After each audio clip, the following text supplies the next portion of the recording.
Hey guys, it's me, Mr. 250, and welcome back to Umineko. We last left off with Rosa accusing the servants, and she got a gun. Crazy lady's got a gun. And we've now come to the general idea that Cannon is the most likely suspect to have killed Jessica, even though we know that's obviously incorrect. She thinks that, and while everyone else probably doesn't want to admit it, I bet they probably have at least a small slight suspicion. Maybe not Shannon. Shannon probably doesn't. But I bet some of the other servants might be feeling a little iffy here.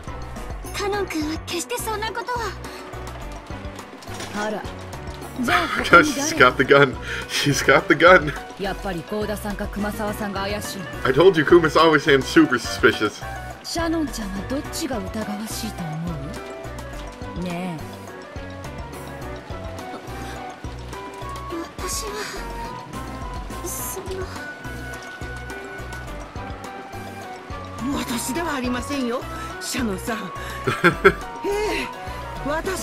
I don't know, Kumasawa. That sounds like something someone would say who did it.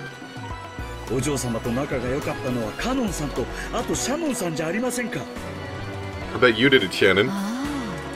Uh-oh. Uh-oh. Oh. And then she took out Cannon too.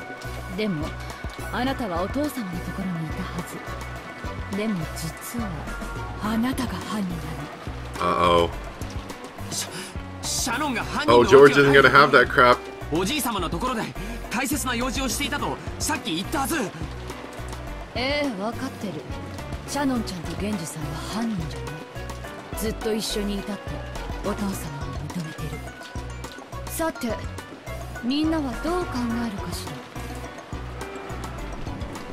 And, you know, of course, it could be the witch that everyone seems to conveniently have forgotten about at this moment. After being told that, no one could respond. Even if someone did argue back, then they would have to offer the name of a different suspicious person. And no matter whose name that was, that person was here. No one could do something like that. Aunt Rosa glanced at everyone in turn, fingering the gun like it was a toy. She seems so different from the Aunt Rosa who is usually kind. I would imagine this is probably the true Aunt Rosa, who just manages to hide her usual form. No, it's probably because I don't feel the danger we're in. Maybe Aunt Rosa's attitude would seem natural if I really felt how much danger we were in.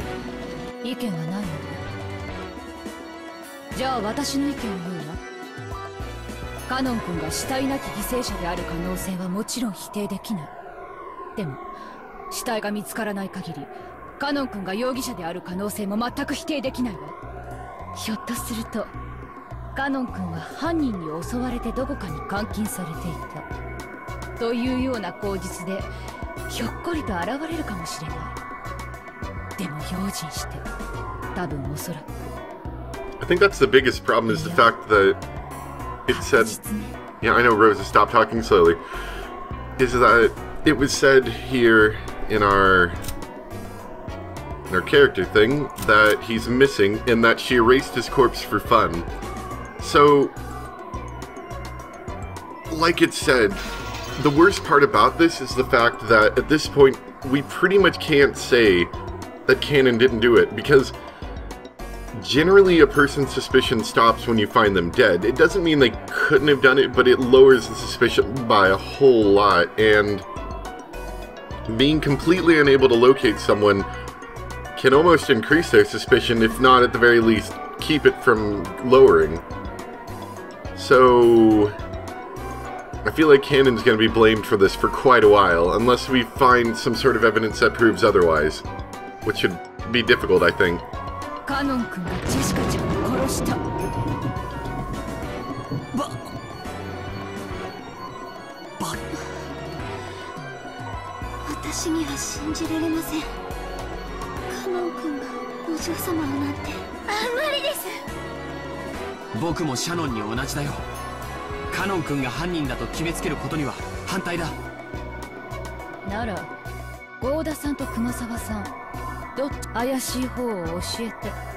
Goda-san definitely did it. 私たちではありません。カノン君じゃなくてこの扉を施錠できるのは誰なの？シャノンちゃん、ジョージ君、ねえねえねえねえ。 Rosa's just absolutely insane right now. Aunt Rosa closed in on Shannon and George, laughing unpleasantly. Of course, they couldn't say anything back. They wanted to believe in Canon. But if they did, they would have to suspect the other servants. The simplest culprit was the mystery guest Beatrice. But she was nothing more than a guest and didn't have a master key. Then if Beatrice was the culprit without a master key, do we have to accept the argument that she really is a witch and lock the door with the power of magic? Oh, but no, Battler, we'll have none of this. That's a filthy argument, and Battler will have none of that.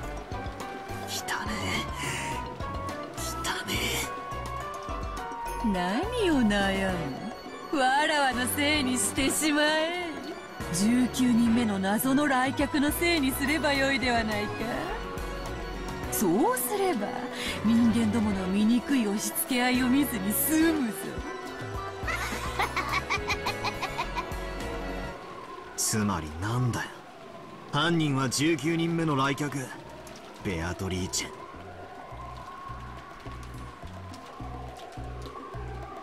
そいつを認めろってのかよ。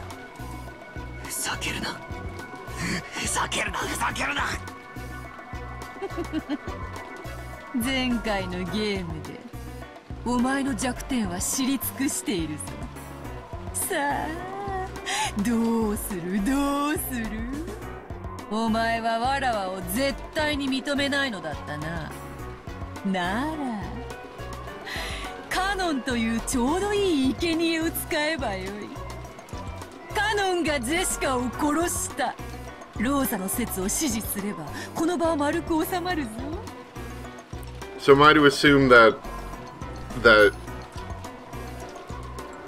this battler and this Beatrice have been following them and haven't seen how Jessica and Canon died, or are we just attempting to look at it from their perspective? I guess it doesn't matter either way, does it? But we're attempting to break it down from the people remaining who are still alive's perspective.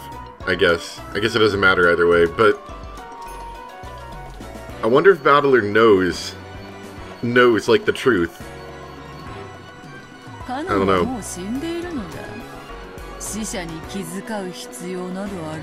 まい。そしてこの場にいる誰も疑わずに済む。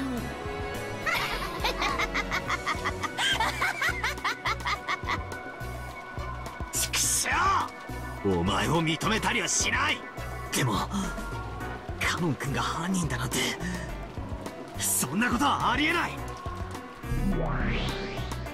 So how could we possibly go against that? しかし疑わしきは黒ということもあるにはあります。とにかく用心するに越したことはないでしょうな。南條先生、それはどういう意味ですか？その勘違いしないでください。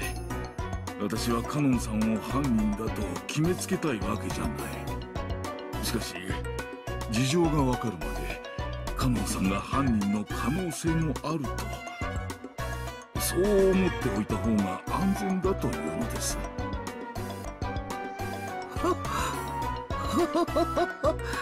そうですわね。用心はしてしすぎることはありませんもの。You know, I expected Goda to be kind of spineless, but Kumasawa is making me a little bit upset now. It didn't seem as though anyone blamed Nanjo. In reality, no one thought that Canon was the culprit, except Rosa. But if they did not suspect him, then they would have to suspect one of the servants here. We didn't want to do that. We didn't want to suspect. We didn't want to be suspected. それで正解よ。警戒してしすぎるということはない。それについて異論はないわね。いい？この殺人事件にはお父様の黄金伝説が関わっている可能性がとても高い。だとすれば数百億円の莫大な黄金を独り占めしようと企む何者かの犯行に違いない。それだけのお金が手に入ればどこの国でも生涯遊んで暮らせるわ。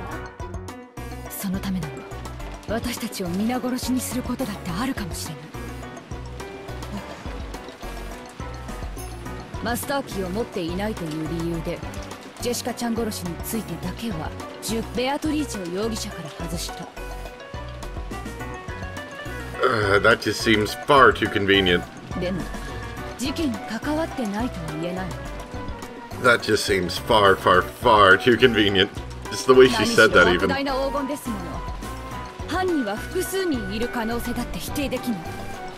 今この瞬間この中に犯人に買収されている人間が混じっているかもしれない。 As Aunt Rosa yelled, she looked all around, her gun still raised. Don't believe anyone. Suspect the person next to you. That's what she was saying. But no one wanted to suspect. They didn't want to suspect anyone here.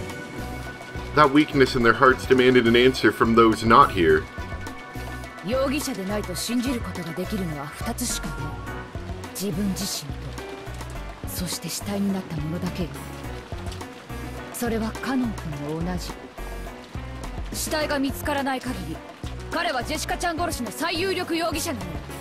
だから用心して、もし生きてたとしても何かの理由を取り繕っても絶対に信用しちゃダメよ。 Yes, let's take advice from the crazy woman pointing the gun around. いいわね。 No one gave an answer of their own initiative. However, those who met Aunt Rosa's eyes had to nod their heads, for fear of losing their own. Humans are beings who live by molding themselves to fit society. In other words, from the time they are born, trusting each other is genetically imprinted on them. It is unpleasant to go against that.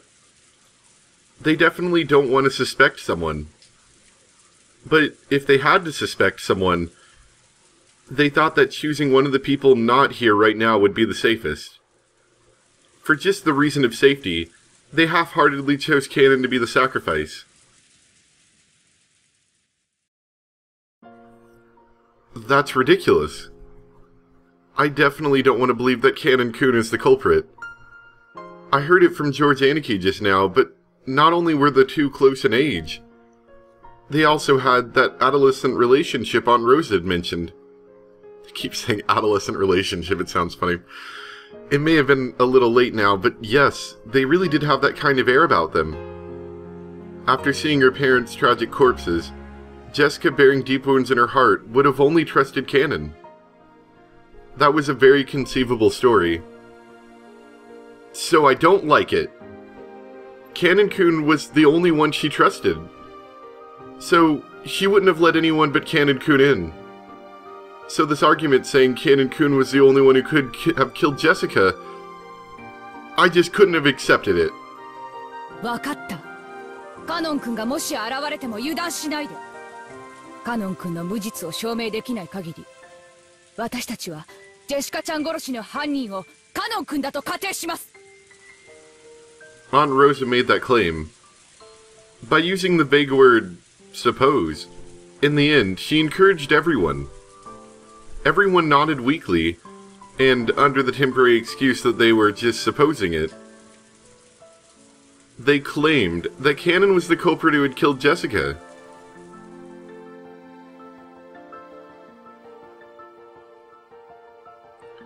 I wonder what the dead Jessica and Cannon would think if they could hear this exchange.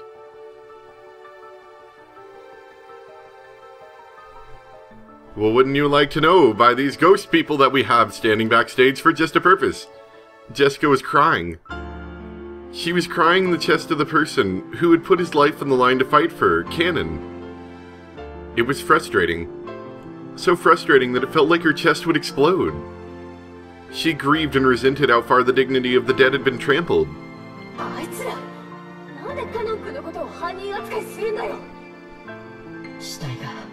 Because we're in a bottle.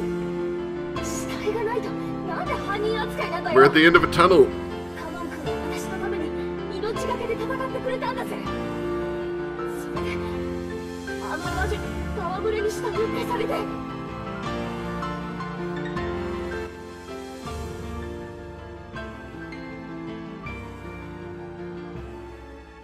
いいんです。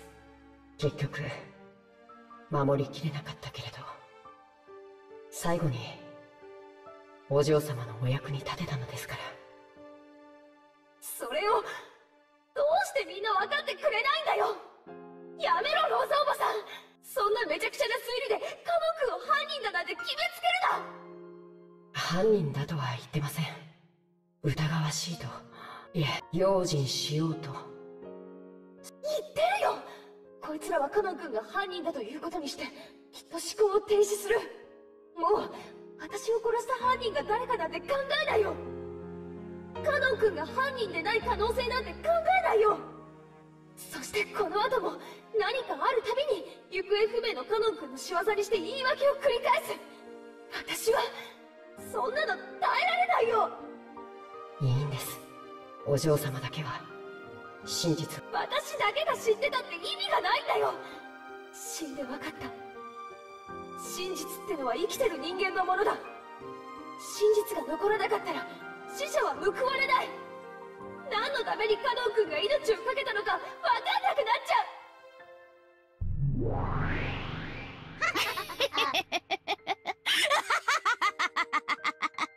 実に愉快な見物よ。死者の嘆きほど甘い蜜も珍しい。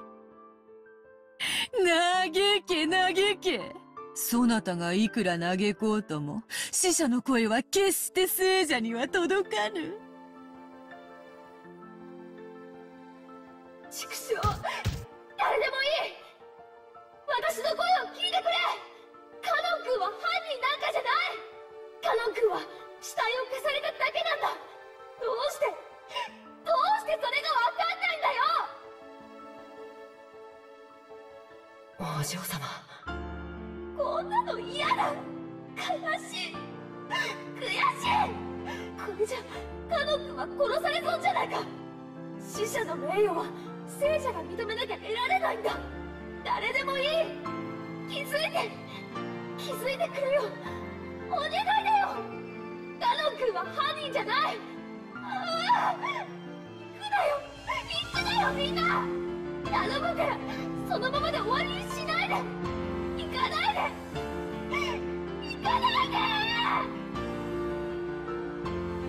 Rosa proclaimed that this room should be sealed until the police came. The rest didn't want to suspect each other, so they happily accepted that. For now, they accepted that Cannon was the culprit. Without even imagining how much disgrace that gave to the dead, they accepted it. You jerks. もういいんです。ありがとう。行くなよみんな。交渉だよ、戻ってくれ。このまま私たちを残さないで。カノン君を犯人扱いのままにしないで。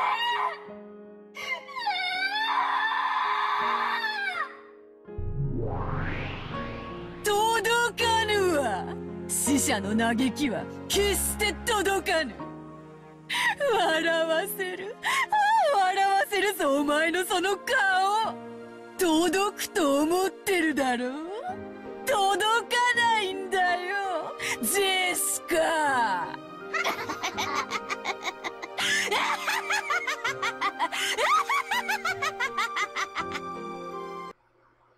全然ダメだな。Oh? バトラ君。 Oh, Battler, you gonna do something cool now? The cool Battler music came up. 全然ダメだな。全然ダメだ.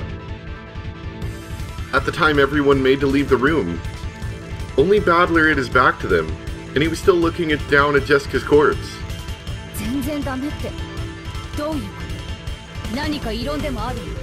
No, I was just standing around. Some cool music started playing, so I had to do something cool. 警戒しようって話にだけは賛成する。だがカノン君が犯人ってことにしようって話は悪いが拒否させてもらう。ほう、ここで食いついてくるとは。カノンが犯人ではなく、しかもわらわの仕業でもないならば、このジェシカの部屋の密室をどう説明する？ Now this is where I start to question it, because we already saw it happen. So I feel like I'm being, as the player, have been told something wrong, or something. I'm slightly confused, but we're gonna roll with it for now.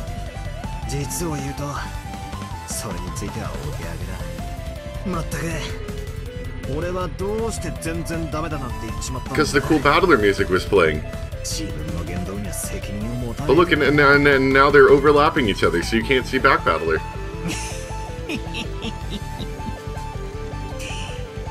理論武装ゼロの都市空間だから俺はこれ以上指を加えてないぜベアトリーチェ。バトラ様。 And who's the person playing all this electric music? カノン君が犯人 Are で they は the ないという culprit? 証拠でも Is the あるの musician the culprit?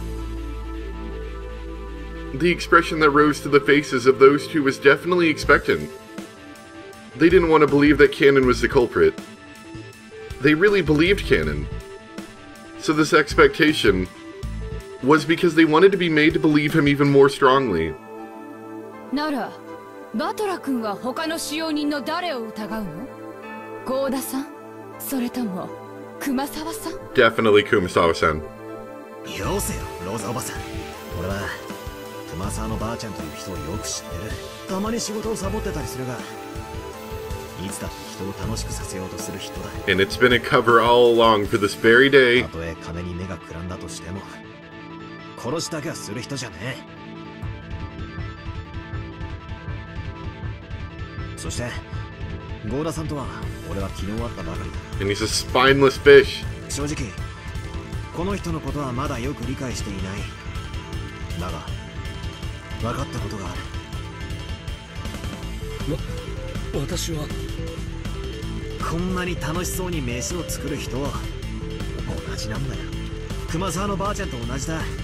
ゴーダさんは人を喜ばせるのが好きな人なんだ。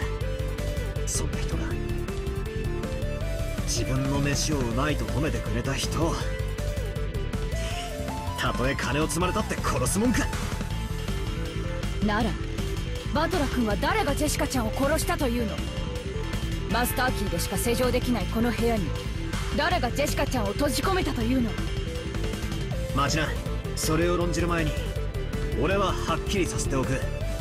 誰々が犯人でないなら誰々が犯人という話がしたいんじゃない。俺は単にカノン君が犯人だということは断じてありえない。 Ooh. Now I'd like to hear this one. 犯人がカノンではないということをどうやって。実に簡単なことさ。危うく見落とすところだったぜベアト。副将要求言えるもんなら言ってみろ。カノン君はマスターキーを持っていた。ほう。 Ooh. カノン君はマスターキーを持っていない？ And how can we prove that? Yeah.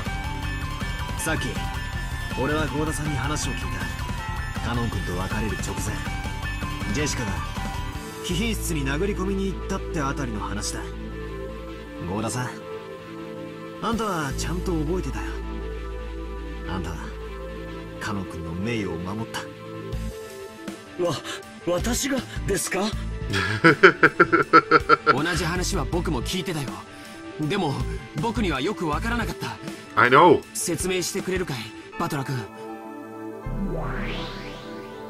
そうさ、ジェシカはカノン君に鍵を借りたが Oh. That must have skipped my head. Yeah. She demanded a key and Cannon let her borrow it, didn't he? だからカノン君はマスターキーを持っていないんだ。 So Jessica killed herself. It all makes sense. それはどうかな。確かにゴーダの記憶上ではマスターキーをカノンに返してはいない。しかし、ゴーダが見ていないとこ Yeah, ろ I で guess there 返 was した a かもしれない。significant period of time where we didn't そ really れは have 絶 any 対になかったと。 have any backup on that. カノンの死体のポケットを調べれば、それは立証できるだろうが、それはできない。 And we definitely still don't know if, I mean, even if he didn't have the key, he could have just knocked on the door and she could have let him in. 証明は不可能だ。全然ダメだな。 But of course, I hope Battler enlightens me a bit more on こ this. んなことじゃねそんな。それじゃあ、カノン君は鍵を持ってなかったというの？えか。ああ、そしてその証拠はジェシカを調べればわかるはずだ。 Oh, so you're saying if you find the, well, that still doesn't prove it. He could have put the key back on her, but that is a bit more enlightening. カノン君のマスターキーが入ってるはず。南條先生、調べてくれるか。 Nanjo dashed up to Jessica and searched in her jacket pocket. Everyone was expectant.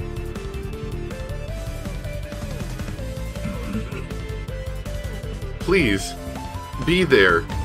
ありましたぞ。これ Da です da か。 da da. はい。それがマスターキーです。間違いありません。 At Genji's statement, there was a small ooh of joyful voices. それがカノン君のマスターキーだ。もう一度言うぜ。カノン君はマスターキーを持っていない。だから施錠できたわけがないんだ。確かにそのようだ。でもカノン君がジェシカちゃんに会った最後の人物なのに疑わしいことに変わりはないわ。予想ぜ。そういうの人間ってのは本来信じ合う生き物のはずだ。なのに世知辛い世の中を生きるために疑り深さを覚えちまう。だから何でも疑っちまう。俺たちは悲しい生き物だな。その差がを俺は否定しねえ。だが証拠なき断定だけは許さない。疑わしきは黒じゃねえ、白だ。もちろん世の中は狼だらけさ。人を不用心に全て信じろとは言わねえ。だが黒だと断定するならば完全な証拠を用意しろ。それができない限り絶対に憶測で人を黒だなんて言うんじゃねえ。 True that. それは疑わしきは黒は私の発言ですな。軽率でした。謝ります。バトラ様。見事な推理だよ、バトラ君。ゴーダさんもありがとう。あなたが覚えていてくれたからカノン君の疑いが晴らせました。いや。Battler then went on to be a defense attorney. Good reasoning, Battler. Relatively, anyway. Well, what's the witch gonna say about this? Fortunately, that's gonna have to wait till next time. I still have the suspicion that, you know, you could still argue that, well, what if Canon planted the key on her afterwards? Perfectly possible. So, I don't think its theory's quite airtight, though it is a lot stronger than it was before. But I guess that's for this battler to have a problem with, not for the battler in the story with everyone else. They're already kind of believing of him. Hope you guys enjoyed, and I'll see you next time for more Umineko, where we see what Beatrice has to say about this. I know, sorry for stopping constantly in the same scene, but a little bit low on time today, and I'm not going to get back home until about midnight, so I need to get this done before I leave. Thanks for watching, and I'll see you guys next time. Bye!